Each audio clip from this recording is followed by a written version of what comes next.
Sa maliit naming bayan, sa may tabing dagat, may espesyal kaming tradisyon tungkol sa asin. Hindi lang ito yung ordinaryong asin Tinatawag namin yung benditang asin. Pinagpalang asin kasi yon na pinapaniwalaan namin na kaya nitong protektahan ng buong barangay namin laban sa aswang. Lagi namin yung inilalagay sa mga pasukan ng mga bahay namin, sa mga bintana o kahit sa mga bulsa ng mga bata. Hanggang isang gabi, bigla na nga lang nag-iba ang lahat. May mga sumisigaw sa amin, tapos may mga umiiyak. Nagising din noon ang mga magulang ko. At syempre ako rin. 14 anyos pa lang ako noon nung mangyari ito.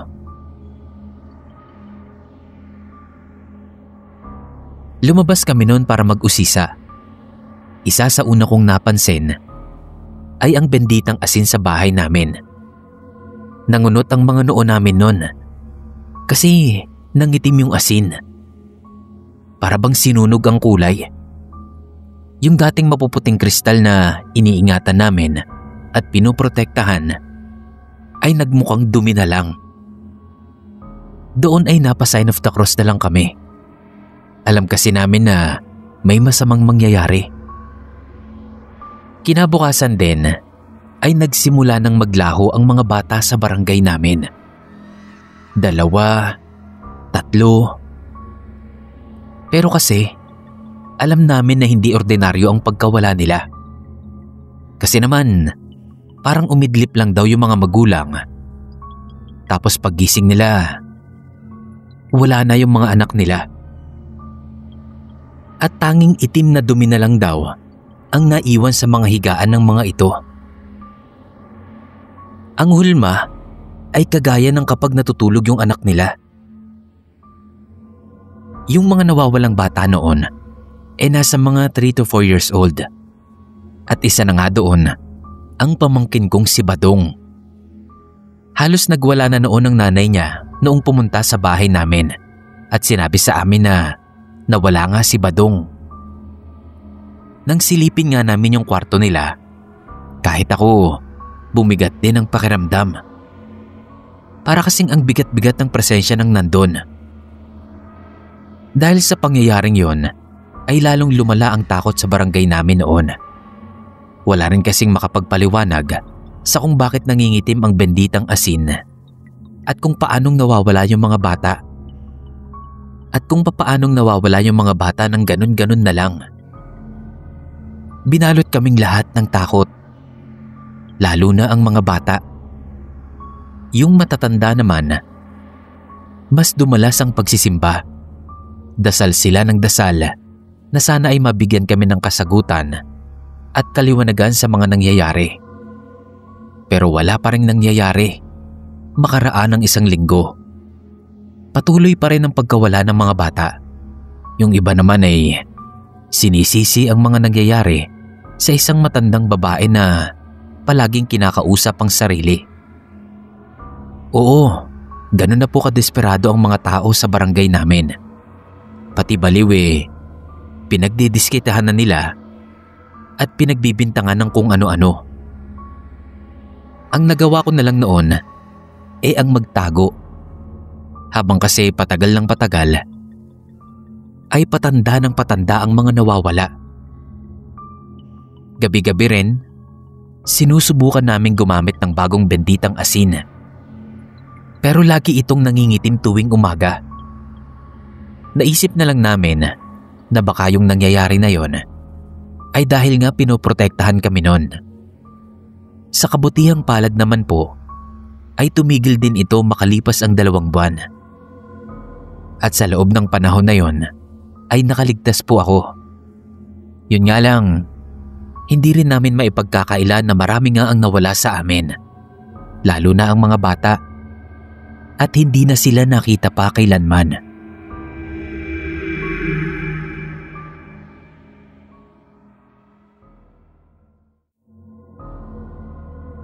Kwento sa akin to ng lolo ko tungkol sa isang matandang mananambal at ang apo nitong babae.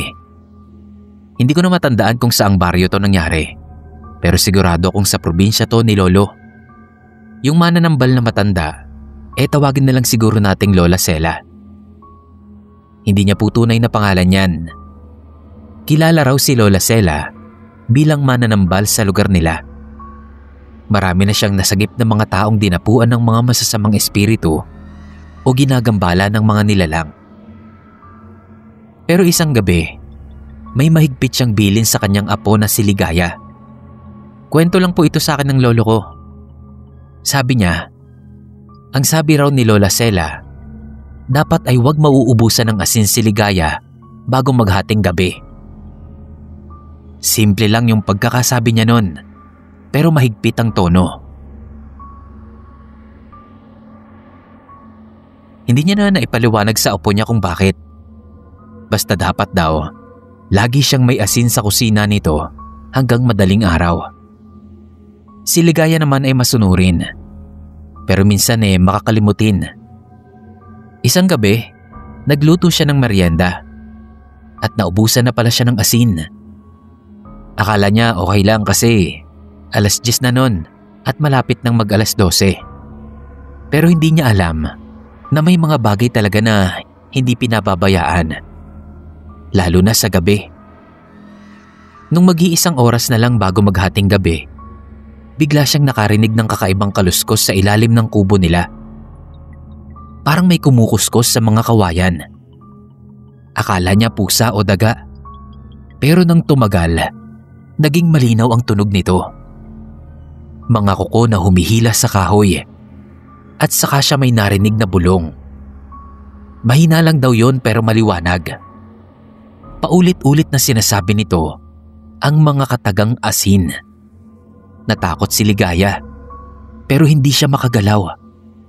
Parang may pumipigil sa kanya. Hinintay niyang tumigil yon pero mas lalo lang itong lumalakas. Hanggang sa parang may humila sa sahig nila mula sa ibaba. Bigla na lang nawala ang ingay nung mag-12 na. Akala ni Ligaya ay okay na. Pero paggising niya kinabukasan, napansin niyang may hindi tama. Nakita niya ang sarili sa salamin. Pero walang nakabalik na tingin sa kanya.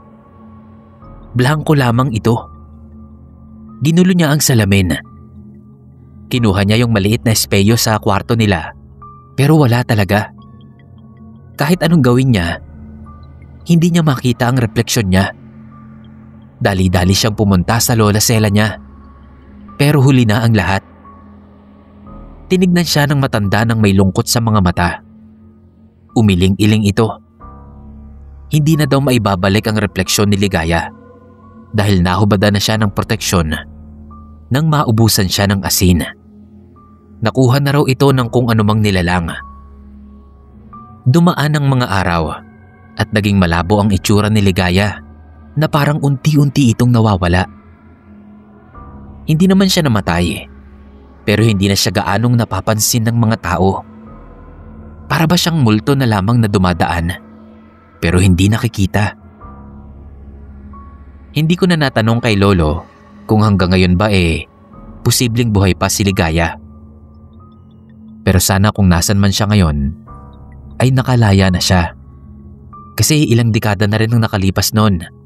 Kawawa naman yung dalaga na yon.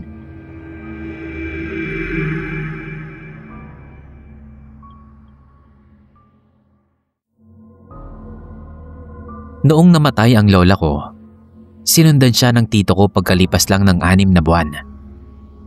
Alam naming nasira ang sukob, kaya ginawan yon ng paraan ni Tito Fahar. Pagkatapos ng libing ni Lola, ay nagkalat siya ng asin sa puntod para daw hindi bumalik ang kaluluwa o ang kung anumang masama. Normal lang sa amin ang mga ganon. Kinabukasan ay may nakita kaming kakaiba. Yung asin na ikinalat namin ay kinain ng lupa at nag-iwan ng malinaw na mga marka mula sa libingan hanggang sa bahay namin. Parang may gumuhit ng daliri niya doon sa lupa. Ang creepy lang, di ba? Nung una, pinagtatawanan lang namin yon. Pero nagsimula kaming magkaroon ng mga kakaibang pangyayari magmula noon. Ang mga kapatid ko ay lagi na lang nagigising na may lupa sa ilalim ng kuko nila. Yung mga yon hindi mahilig maglaro sa labas. Kahit anong hugas namin, bumabalik at bumabalik ang lupa sa kuko nila. Yung sahig namin, palaging may bakas ng putik, kahit wala namang pumapasok na tao. Minsan sa madaling araw, naririnig namin ng mga kaluskos sa ilalim ng kama. Para bang may humihila ng kung ano. Pinagbawalan kami ni Lolo na maglakad ng walang tsinelas sa bahay. Sabi niya, baka raw may sumusunod sa amin. Isang gabi, nagising ako ng sobrang lamig. May nakatayo sa tabi ng pinto ng kwarto namin. Akala ko si Nanay, kasi nakaputi. Pero nung tignan kong mabuti, nakayuko at basa ang buhok nito. Para ba itong galing sa labas? Hindi ako nakagalaw nun. Biglang lumapit ito at naramdaman kong humawak ito sa paa ko. Malamig at maputik yun. Kinabukasan, may bakas ng mga paa mula sa pinto hanggang sa kama ko. Putik na parang galing mismo sa sementeryo. Doon na nagdesisyon si Lolo na kausapin ang albularyo. Sabi nito, kailangan daw naming balikan ng puntod at ayusin ang nagawa namin. Nagdala kami ng pagkain doon at nagdasal kami ng taimtim. Pumunta kami sa sementeryo ng hapon. Dala ang mga kandila, bulaklak at tinapay. Habang nagdadasal ang albularyo, biglang humangin ng malakas. Pero hindi namatay ang mga kandila.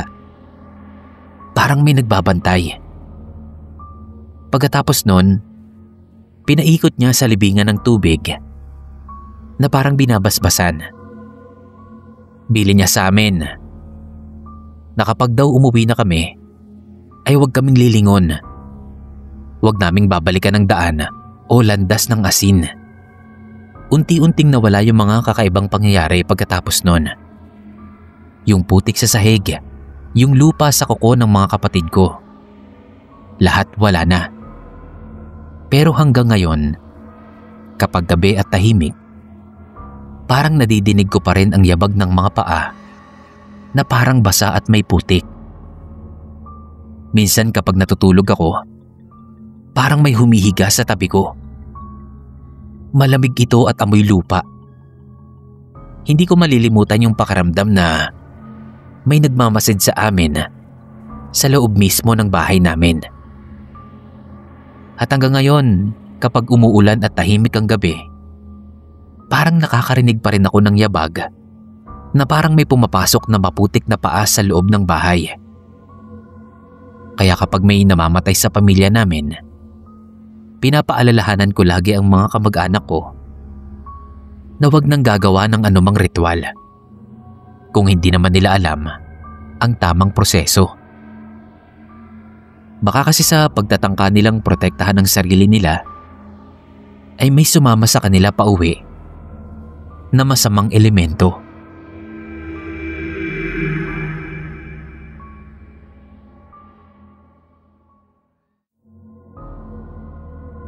Noong 9 na taong gulang pa lang ako, may kwentong kumalat sa aming maliit na bayan.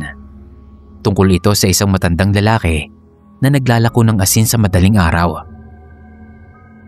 Hindi ko nakita yung matandang yon, pero yung pinsan kong si William ay nakasalamuha raw ito. Isang gabi, habang nagiinuman sila sa labas ng bahay nila, ibinahagi niya sa amin ang kanyang karanasan. Madaling araw daw yon, mga 3:00 ng umaga.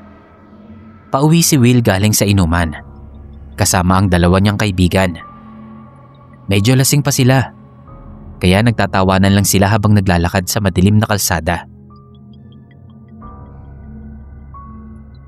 Ang tanging ilaw lang nila noon ay ang mahinang liwanag ng gasera sa mga poste. Tapos bigla na lang daw, Nakarinig sila ng mahinang kalansing. Parang may naglalakad na may daladalang mga lata. Nang lumingon sila, may nakita silang matandang lalaki. Nakasubsob daw ang mukha nito sa dilim. Nakatayo ito mismo sa ilalim ng poste. Nakabalot ito ng puti at maputik na barong. Meron daw itong hawak na maliit na sako na puno ng mga supot. Ang pinaka nakakabahala raw ay ang paraan ng pagtayo nito. Parang hindi humihinga. Walang kagalaw-galaw. Tila ito isang manika na itinayo lang bigla doon sa gitna ng kalsada. Dahil nga lasing sila, malakas ang loob nila at walang takot. Kaya lumapit sila. Nang malapitan nila, narinig nila ang matanda na paulit-ulit na bumubulong na ang asin daw ay panghadlang sa multo. At pati na rin sa kamatayan. Binuksan nito yung dala niyang sako at nag-alok siya ng maliit na supot na may laman na puting pulbos. 50 pesos na lang daw. Anang matanda na may boses na parang nagmumula sa ilalim ng lupa. Si Will at isa sa mga kasama niya bumili. Parang napagtripan lang nila. Akala kasi nila biro lang. Pero si Dodong tawa lang ng tawa. Ayaw bumili.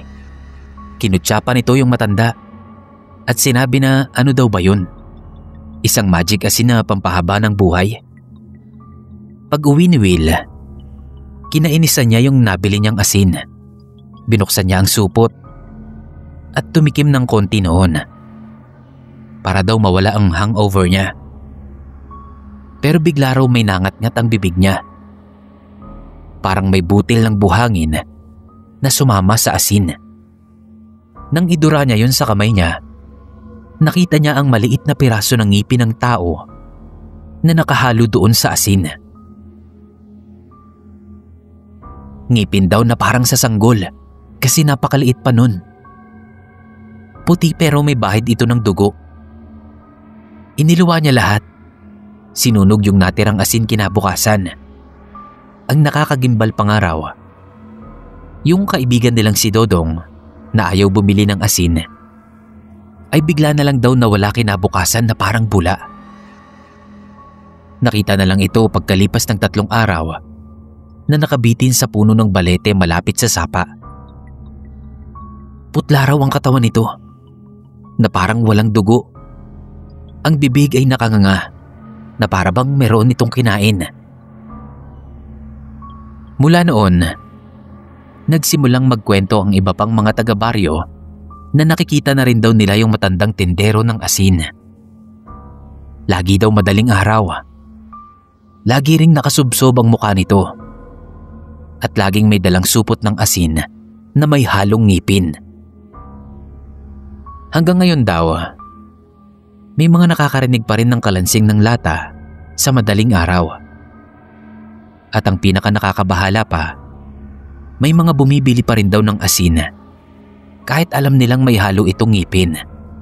Mas okay na raw yun kaysa makitang patay kinabukasan na para daw bang kinain nang hindi mo malamang nilalang.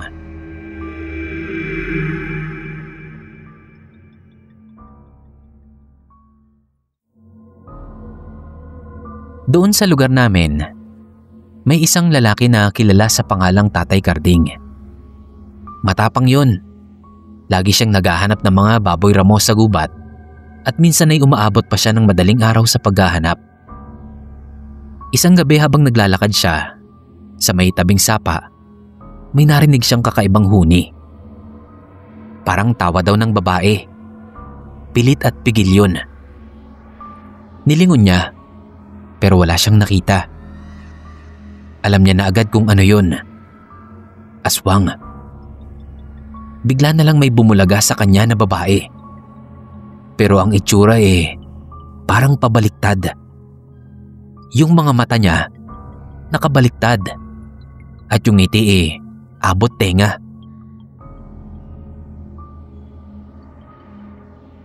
Sinubukan niya itong takbuhan, pero napakabilis daw nito. Kaya naisipan niyang ihagis ang kanyang supot ng asin. Yung pangimbak niya sana ng karne. Tumapon itong direkta sa mukha ng babae. Sumigaw ito. At nandilat ng sobra ang mga mata, bago bigla na lang daw nawala. Akala namin ay tapos na ang kwento. Pero makalipas lang ang ilang araw matapos yon, ay nagsimulang kumalat ang balita sa baryo. May nakakakita daw ng figurang itim na mayroong mga mata pero walang laman. Parang butas lang daw yon. At parang may nakadikit na asin. Lalo na raw kapag may umiiyak na bata. Bigla na lang daw lilitaw yung mukha na yun sa bintana at lalabas ang mahabang dila nito kasabay ng paglalaway. Isang gabi, habang natutulog kami sa bahay ng lola ko, bigla akong nagising dahil sa amoy. Parang bulok na karne at asin. Napatayo ako. Tumingin ako sa bintana. May nakita akong anino na nakatayo doon. Yung ulo niya, nakayuko, pero ramdam mong nakatingin sa'yo. Tapos narinig ko yung malalim na paghinga na parang sinisipon. Biglang umiyak yung sanggol sa kapitbahay namin. Doon ko nakita kung paanong unti-unting ngumiti yung mukha sa bintana. Dahan-dahan niyang inilabas yung tila niya. Napakahaba nun at parang may buhol-buhol pa. Tapos hinigop niya yung laway niyang tumutulo. Hindi ako makagalaw nun. Parang nanigas ako sa takot. Pero nung umaga, wala na yung anino. Sinabi ko sa lola ko yun. Ang sabi niya, maglagay daw ako ng bawang at asin sa mga bintana. Hindi ko na ulit nakita yon. Pero minsan, kapag tahimik ang gabi at may umiiyak na bata, nadidinig ko pa rin yung mga malalalim na paghinga sa labas ng bahay. Hanggang ngayon ay hindi ko malilimutan yung itsura ng mukha niya. Yung butas na mga mata na mayroong mga butil ng asin. Parang lagi itong nakatitig sa'yo kahit wala naman siyang mga mata. Para siyang tumititig ng diretso sa kaluluwa mo. Ang pinakamasakit doon ay hindi mo alam kung nagugutom lang ba siya o naghihintay lang ng tamang oras para gumante. Hanggang ngayon kapag dumidilim ang gabi, naglalagay pa rin kami ng asin sa mga bintana namin. Minsan, may nakakakita pa rin ng anino sa gubat. Hugis tao raw ito, pero may kakaibang ngisi. Ang nakakatakot pa, yung mga bata, bigla na lang daw nawawala. At pagbalik ng mga ito, ay puno na ng asin ang mga mata nila. Si Tatay Karding, matapos ang pangyayaring yon, tila naging iba na. Madalas siyang nagigising ng gabi para magkalat ng asin sa buong bahay niya. Bulong siya ng bulong ng mga salita na hindi maintindihan. Noong isang buwan, merong batang natagpuan. Buhay naman ito, pero hindi na nakakapagsalita. Punong-puno siya ng asin sa mga mata niya. Kapag tinatanong kung ano yung nakita niya, nagsisimula siyang kuskusin ang balat niya. Parang may gusto siyang tanggalin. Sa gubat sa may sapa, kung saan unang nagkita si Tatay Karding at yung aswang, may mga bakas ng paa na may butas-butas sa dulo. At sa gitna, laging may maliit na kristal ng asin na kumikinang kapag tinatamaan ng liwanag ng buwan.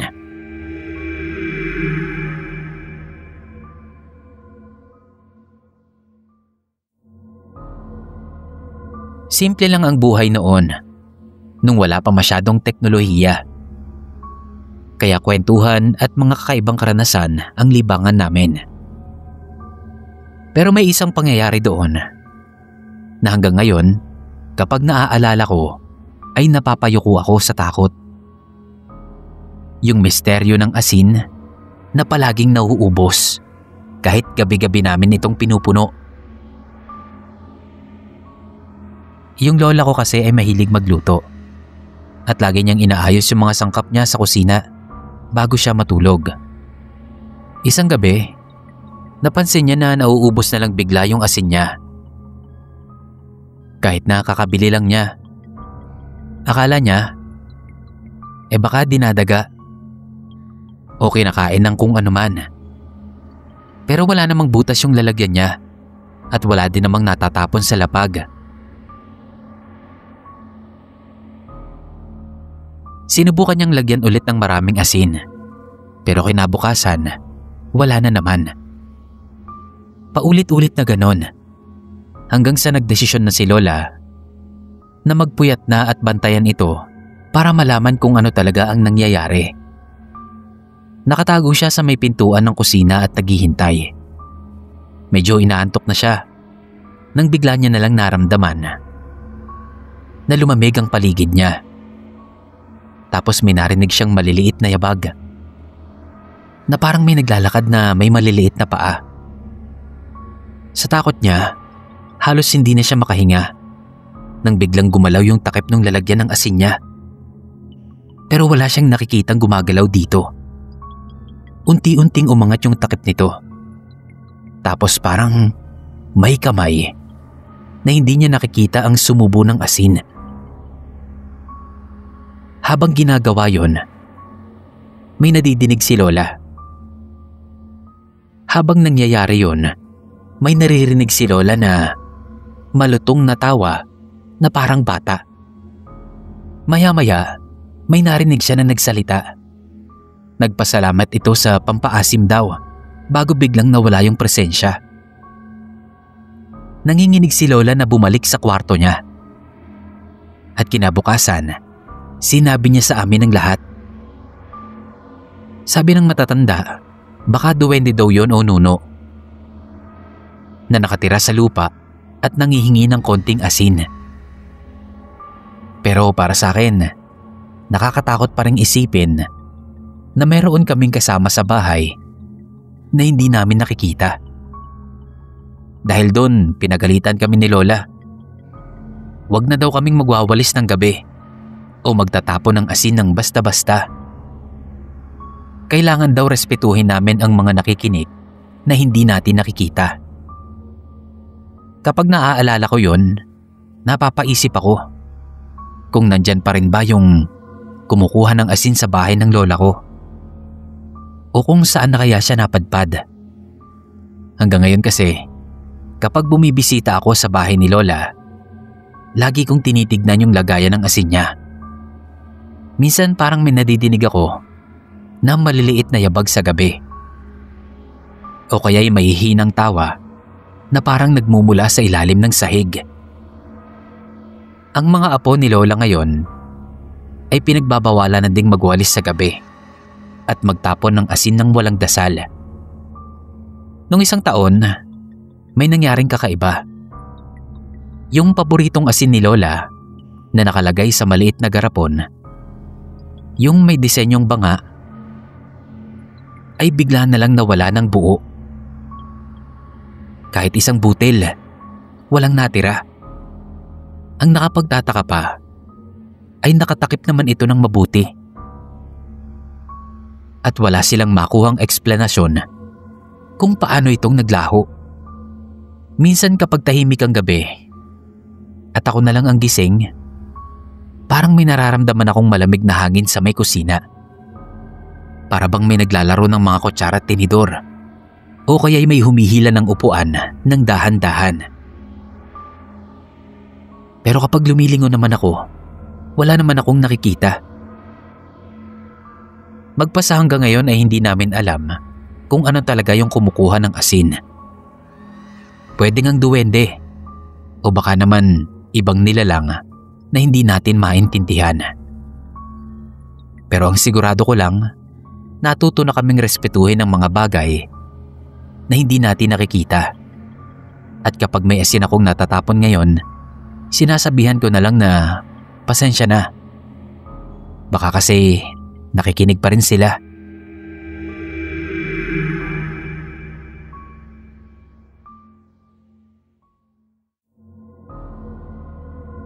Dahil may bahay sila sa probinsya na parati silang may nadidinig na mga yabag o iyak sa gabi, kahit anong linis o dasal nila, hindi nawawala yung mga masasamang presensya.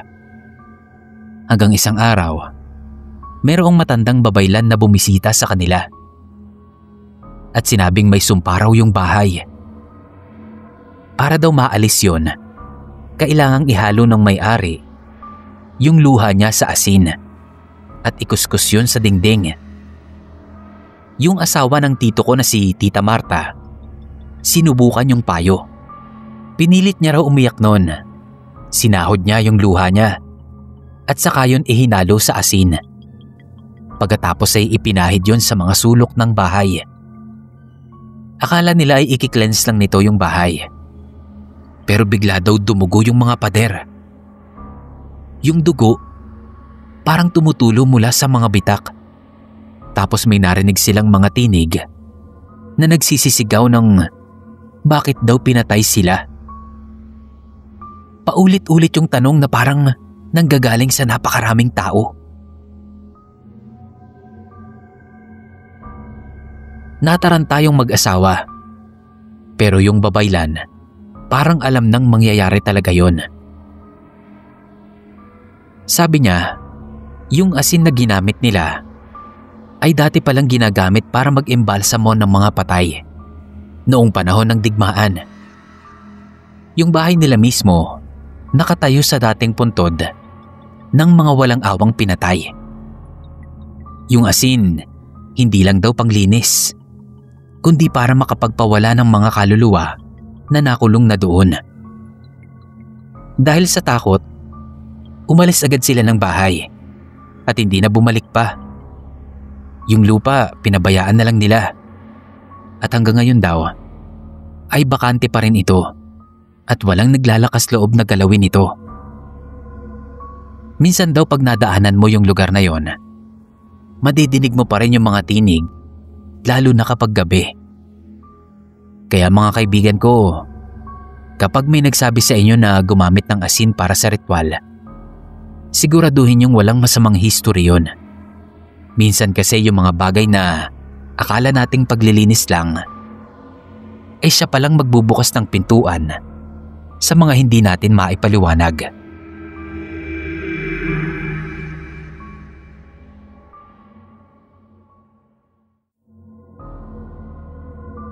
Noong bata pa ako, madalas kaming magkwentuhan ng lola ko tungkol sa mga kakaibang karanasan niya sa probinsya. Isa sa mga pinakamalungkot at misteryosong kwento niya ay ang tungkol sa kapitbahay niyang si Aling Marta. Isang matandang babaeng balo na, nawalan pa ng anak. Namatay ang anak ni Aling Marta na si Leo sa isang aksidente sa motor. Isang gabi raw na pauwi ito ay may bumangga sa kanya na kapwa motorista niya. Pero sa kasamaang palad, hindi nahuli yung driver. Mula daw noon, hindi na naging maayos ang buhay ni Aling Marta. Araw-araw dinadalaw siya ng pangungulila.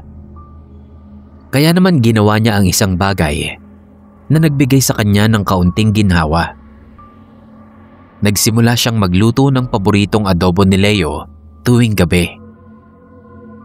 Classic na adobong manok yung niluto niya. Maraming bawang at toyo. Pagkatapos ay inilalagay niya yon sa mesa bago matulog.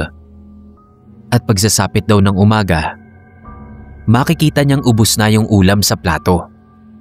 Ni kanin o sarsa nito ay walang tira. Noong una iniisip ng mga kapitbahay ni Aling Marta, pati na nga rin sila lola, na baka may aso o pusa lang na pumasok sa bahay niya. Pero kasi lagi naman daw nakasara ang mga bintana at pinto nito. Bukod pa rito, wala namang alagang hayop si Aling Marta sa loob.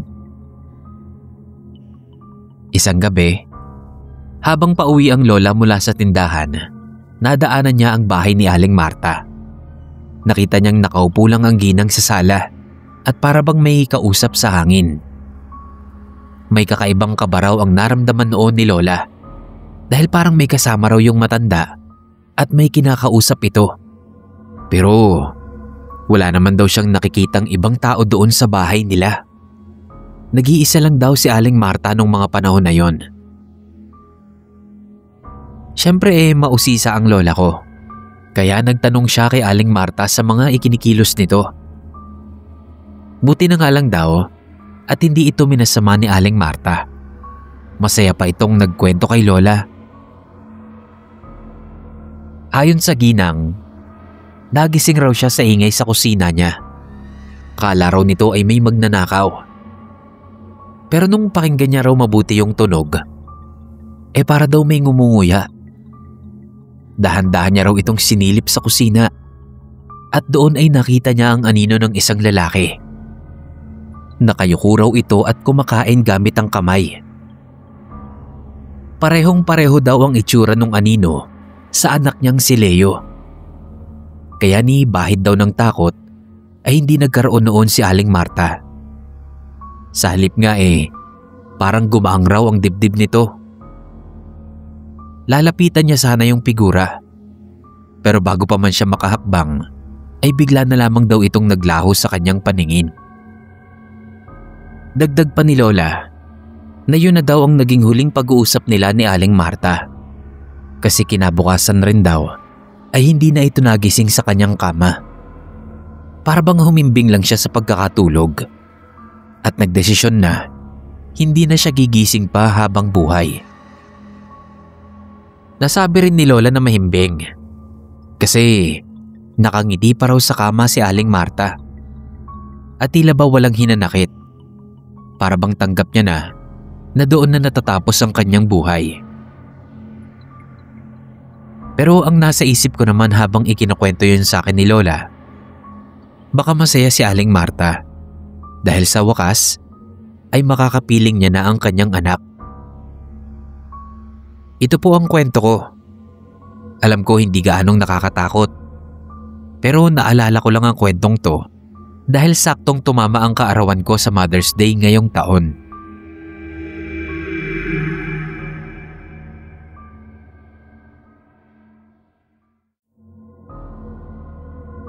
May isang karinderya noon na malapit sa palengke na sikat dahil sobrang sarap ng sinigang nila. Yun yung sinigang na luto ni Aling Mirna. Sabi ng mga nakatikim na nun, ay kuhang-kuha daw nito yung luto ng mga lola namin. Hindi naman literal, pero alam nyo na yon. Malambot na karne, tamang asim lang ng sabaw, at meron din itong konting anghang. Basta masarap daw talaga, kaya nga maraming suki ang nagkakagusto dito. Kahit pa may kaisa-isang reklamo na madalas maranasan ng mga yon doon sa sinigang ni Aling Mirna. Yun ay palaging may nakahalong buhok sa sinigang niya. Hindi yun manipis na buhok ng baboy, kundi yung parang sa tao. Makapal yun tapos maitim pa. Minsan ay isang hibla, pero kung minsan ay dalawa pa. Nakakadiri talaga. Pero wala Masarap kasi talaga yung pagkakatimpla. Kaya pinapalagpas na lang daw ng mga customer. May mga nagbibiro pa nga na baka raw may naligaw lang na aso sa kusina na merong dalang buhok ng tao. O kaya naman daw, baka hindi lang nalinisan ng maayos yung karne. Pero kung iisipin mo, nakakadiri talaga. So ayun nga, minsan ay napadpad din ako sa karinderya ni Aling Mirna kahit 12:00 na, pagkatapos ng mahabang araw ko sa trabaho. Wala gutom na talaga ako nun. At siya lang naman ang 24 oras na bukas. Ewan ko ba kung paano niyang nakakayanan yon. Siguro, malaking tulong din na yung karinderya niya parang extension lang din ng bahay niya. Hindi ko pa alam noon yung issue tungkol sa sinigang niya. Kaya yon ang in-order ko noon. Ang alam ko lang kasi noon, masarap yung luto niya at sikat nga yung putahe. Habang kumakain, napansin ko yung maitim na buhok na nakadikit sa gilid ng mangkok ko. Makapal yun at mahaba. Talagang buhok ng tao eh. Naaalala kong sinulyapan ko nun si Aling Mirna na tahimik lang na nakaupo sa tabi at nakangiti sa akin. May kung anong nagsabi sa akin nun na tumayo na ako at tumakbo paalis sa lugar na yon. Pero hindi ko maigalaw ang mga paa ko. Napatingin na lang ako sa mga mata niya na para bang sa paningin ko nung time na yon ay unti-unting nangingitim. Kaya bigla na rin akong kinabahan nun at pinagpawisan ng malamig. Nung bumalik na ang lakas ko, iniiwas ko ang tingin ko sa kanya. Hindi ko na tinapos yung pagkain ko. Nagbayad na lang ako at nagpasalamat na para bang normal lang ang nangyayari. Naging normal na rin naman kasi sa paningin ko si Aling Mirna.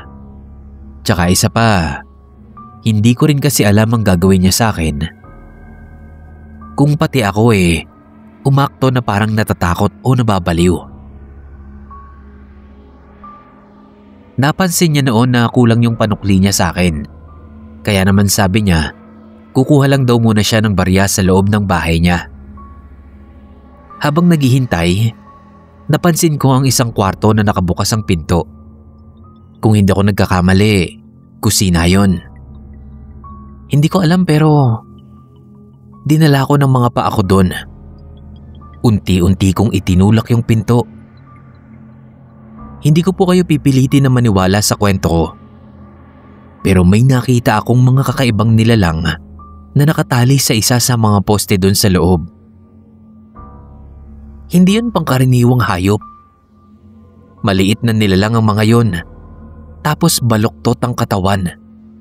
Mahaba at makapal ang mga buhok nila na parang sa tao. At kapansin-pansin din sa iba sa kanila na nakausli na yung mga buto. Wala na ang mga balat nila. Hindi ko na lang maalala kung buhay pa ba ang mga yon o patay na. Dahil bago pa man ako masok sa nakita ko, ay agad na akong kumaripas ng takbo palabas doon. Hindi ko na rin hinintay yung sukli ko kay Aling Mirna. Basta ang naisip ko noon ay makaalis na sa lugar na yon sa lalong madaling panahon. Sinubukan kong ipakalat ang kwentong yon. May ilang mga naniwala sa akin at may ilan naman na nagsasabi na dala lang daw yon ang pagod ko sa trabaho at gumagawa-gawa ako ng kung ano-ano. Hindi ko lang alam kung nandun at kung buhay pa rin yung karinderya niya kasi lumuwas na ako ng Makati. Pero ang huling balita ko ay nagkaroon na raw ng mga staff si Aling Mirna at mag-o-open na raw ito ng pangalawang branch niya. Naging malaking hit daw talaga yun dun.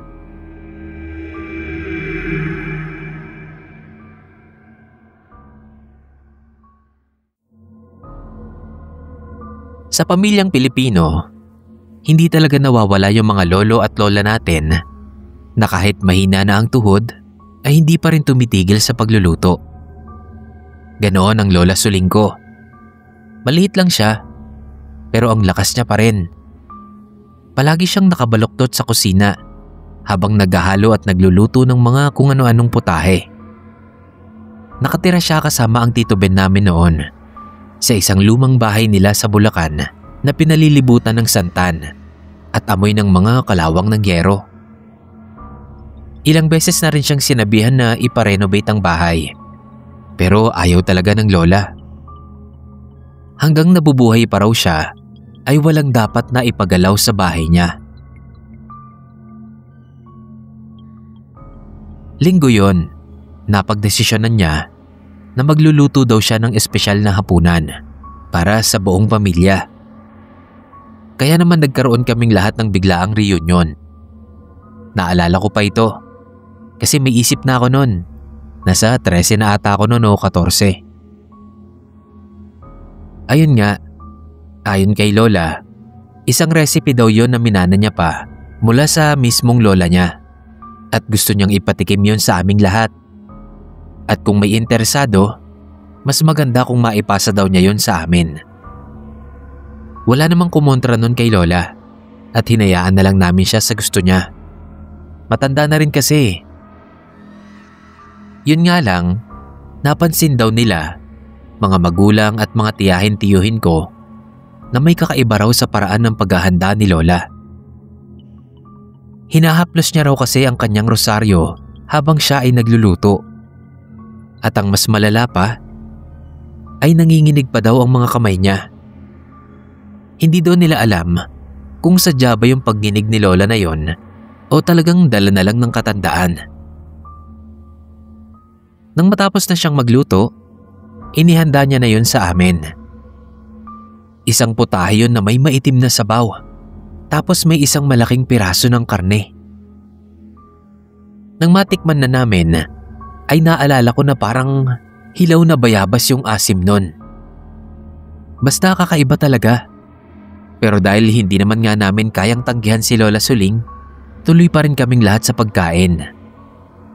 Kahit nga yung pinsan kong si Jen na mas matanda sa akin ng 2 taon, na kilalang pinakapihikan sa pagkain, ay naubos niya yung pagkain na nasa plato niya kahit na ayaw niya ng lasa.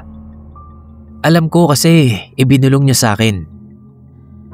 Pagkatapos naming kumain nun, ay biglang bumigat ang katawan ko. Pakiramdam ko nga nun, para akong nilulunod sa mantika. Nagpatuloy yung ganong pakiramdam ko hanggang sa nakatulog ako. Nang magising ako kinabukasan, natagpuan ko na lang ang sarili ko na nakahiga sa sahig at tinatamaan ng sinag ng araw. Ang hapdi nun, tapos para bang nasusunog na yung balat ko. Kaya naman agad na akong pumasok sa loob. Ni hindi ko nga matandaan na nakatulog ako sa sahig. Siguro tinamad na lang ang mga magulang ko na ipasok ako sa loob. Pero pagpasok ko naman, agad akong hinila nila mama at may ipinainom siya sa akin. Ang pait nun. Pero sabi niya sa akin, tiisin ko raw para maisuka ko raw yung kinain ko nung gabi. Yung tinutukoy niya nun yung handa ng lola namin. Sa pagkakaalam ko herbal yung ipinainom sa akin ni mama. Hindi ko na lang matandaan kung anong tawag doon. Maya-maya nga ay nakaramdam na ako ng pagbaliktad ng sikmura ko. At doon agad akong tumakbo sa banyo at tuloy-tuloy na nagsuka. Mangiyak-ngiyak na ako noon kasi ang sakit sa lalamunan, tapos ang baho pa ng amoy. Hindi siya kasing amoy ng tipikal na suka lang. Para ba itong hinaluan ng basura, dumi ng hayop, lansa ng dugo, at kung ano-ano pang nakakasulasok na amoy. Nang mailabas ko na lahat yon, ay pinainom agad ako ni Papa ng tubig at tinapik-tapik ang likuran ko. Maya-maya lang ay agad naman akong hinawi ng pinsan kong si Jen. Sa pagkakataon na yon, siya naman ang nagsuka. Hindi ko talaga kinaya yung amoy nun, kaya naman lumabas na agad ako. Tumatak talaga yun sa akin, at sa totoo lang, panay ang tanong ko sa mga magulang ko tungkol doon. Pero nung 17 anyos na yata ako nun, nung ipaliwanag nila sa akin kung ano bang nangyari nun. Nung mga panahon kasi na yon, patay na si Lola Suling. Sabi ng mga magulang ko, may lahi daw talaga kaming aswang at si Lola Suling daw ang natira, nasabihan na nating full-blooded.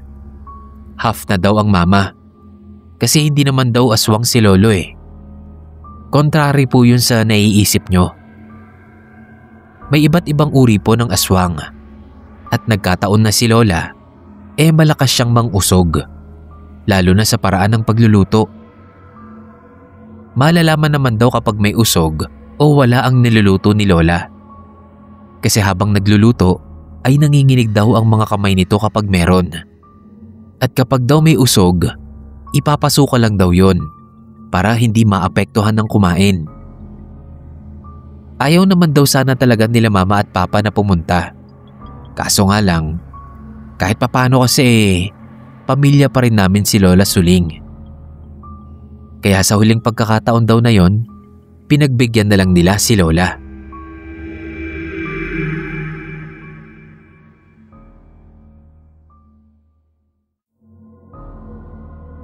Madalas kong maalala ang isang naging kakaibang karanasan ko noong nagtatrabaho pa ako sa Maynila.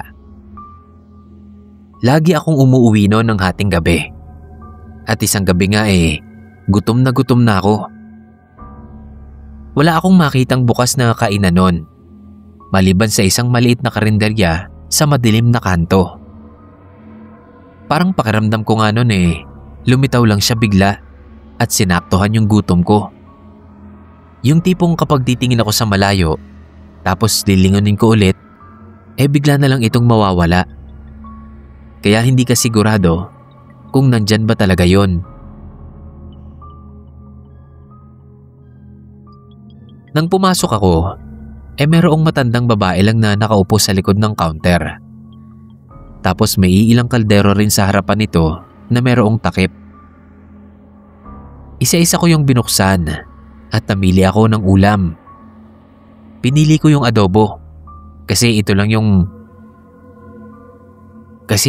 marami pang laman. Pansin ko nun na medyo maitim yung karne nito kaysa sa usual na karneng luto dapat ng adobo. Nang singhutin ko yon, parang may kakaibang amoy. Pero dahil nga gutom na ako nun, binili ko pa rin. Hindi naman ako nagstay doon sa karinderya. Dinala ko lang yung pagkain sa bahay at doon ko nilantakan. Napangiwi ako noon kasi may kakaibang lasa yon na parang luma na o iba sa karaniwang adobo. Hindi ko naman masabing lasang bulok kasi ayos naman yung timpla. Sadyang may kakaibang lasa lang talaga, lalo na sa karne. Pagkatapos kong kumain, naramdaman kong may kakaibang paggalaw sa tiyan ko. Basta para ba siyang may bulate sa loob? Yun yung feeling ko nun. Una inisip ko na guni-guni ko lang yon kasi nga pagod ako. At saka sa pagkakataon kasi na yon, sabihin na nating busog na busog din ako. Yun nga lang, habang nakahiga na ako sa kama, hindi talaga ako mapakali. Doon ko naramdaman ang sobrang pananakit ng tiyan ko at ang ilang paggalaw sa loob. Very unsettling lang habang naaalala ko to. Para kasi talagang may gumagapang. Hindi ako nakatulog buong magdamag at nakahawak lang ako sa namimilipit kong tiyan. Hindi rin ako makatayo kasi talagang ang sakit at ang weird ng pakiramdam. Mabuti na lang nung umaga na, medyo naging maayos na ang pakiramdam ko. Nakakatayo na ako, kaya naman agad akong dumiretso sa salamin. Iniangat ko ang suot kong damit. At laking gulat ko noon nang makita ko na parang may bulating gumagapang sa loob ng tiyan ko. Yung tipong pilit silang kumakawala mula sa loob. Bilang lalaki nakakahiyang sabihin, pero napaiyak talaga ako noon. Para akong kinulam na hindi ko malaman. Una kong pinuntahan ng araw na yon ay ang mga doktor. Pero nang tignan naman nila ako, normal naman daw ang mga findings nila. Wala silang nakitang kakaiba. Sabi lang nila sa akin, baka daw dala lang yon ng stress ko, kaya kung ano-ano ang nakikita ko. Pero hindi ako tumigil doon. Agad kong binisita yung albularyo na itinuro ng mga kaibigan ko. May ipinainom lang siya sa akin. At sa sumunod na araw din, ay idinumi ko yun. Sa mga sensitibong nakikinig po dyan, pasensya na po kaagad. Hindi kasi normal na dumi lang yung pinakawalan ko nung mga panahon na yon. Sobrang dami na halos muntik nang magbara yung inidoro ko. Pero sa kabutihang palad naman, naging maayos naman ang pakiramdam ko matapos yon. Bumalik na ulit sa normal ang lahat. Napagdesisyonan ko rin palang dalawin yung karinderya na yon. Pero hindi ko na yon ulit nakita pa. Para bang kagaya ng sinabi ko nung una pa lang, na kapag nalingat ka lang saglit, bigla na lang din yung maglalaho. At ganun nga ang nangyari. Hanggang ngayon, hindi ko na po ulit nakita yung karinderya na yon.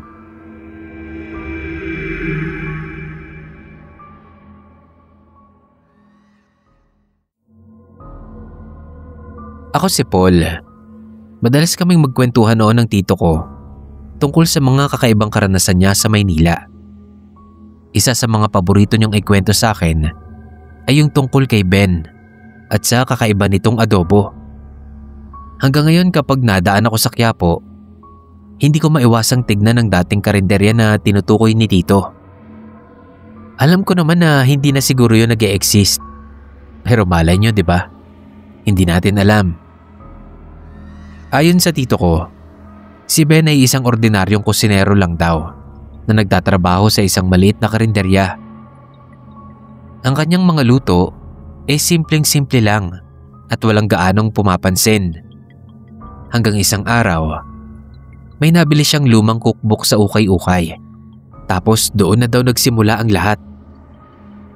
Ang sabi ay parang cheat code niya raw yung cookbook na yon. Kaya naging magaling siya sa pagluluto.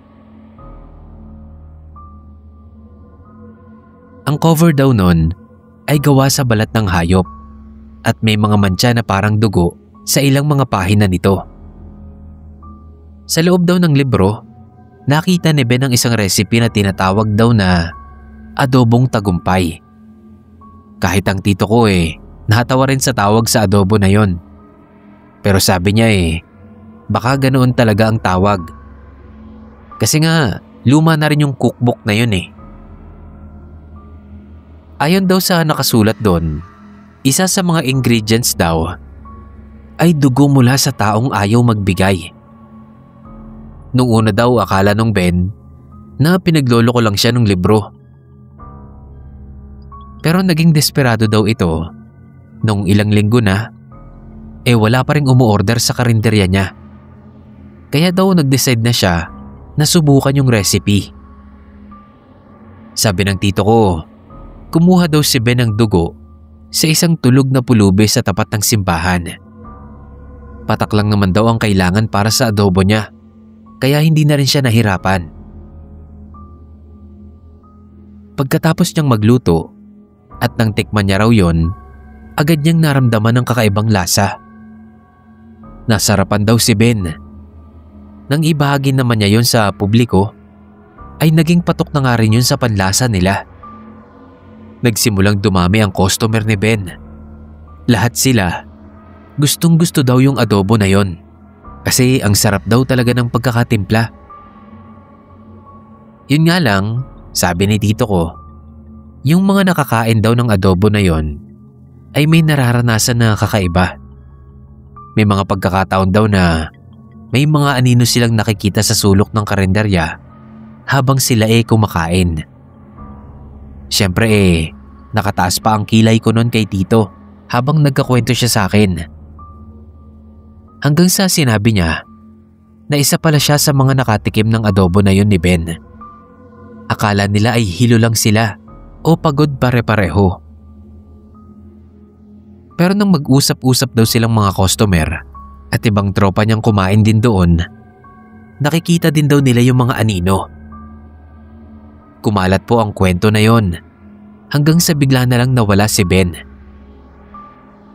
Nasara ang karinderya niya at hindi na siya muli pang nakita sa pwesto niya sa Quiapo. Nalaman na lang daw nila tito ang kwento tungkol sa cookbook na yon dahil nag-iwan si Ben ng papel kung saan humihingi ito ng tawad. Unang-una raw ay sa pulubing kinuhanan niya ng dugo at sa mga sumunod dito. Huli ay sa mga naging customer niya daw dahil binigyan niya ang mga ito ng kakaibang abilidad. Ang pagbubukas ng third eye ng mga yon. At oo, isa na nga roon ang tito ko. Buti na nga lang daw at may kakilalang albularyo ang mga tropa niya. Kaya naman bago pa maging permanente ang pagbukas nito, agad na nilang pinaagapan at naipasara niya yon. Hanggang dito na lang siguro ang kwento ko. Hindi naman na daw kasi ulit nila nakita ang kusinerong si Ben.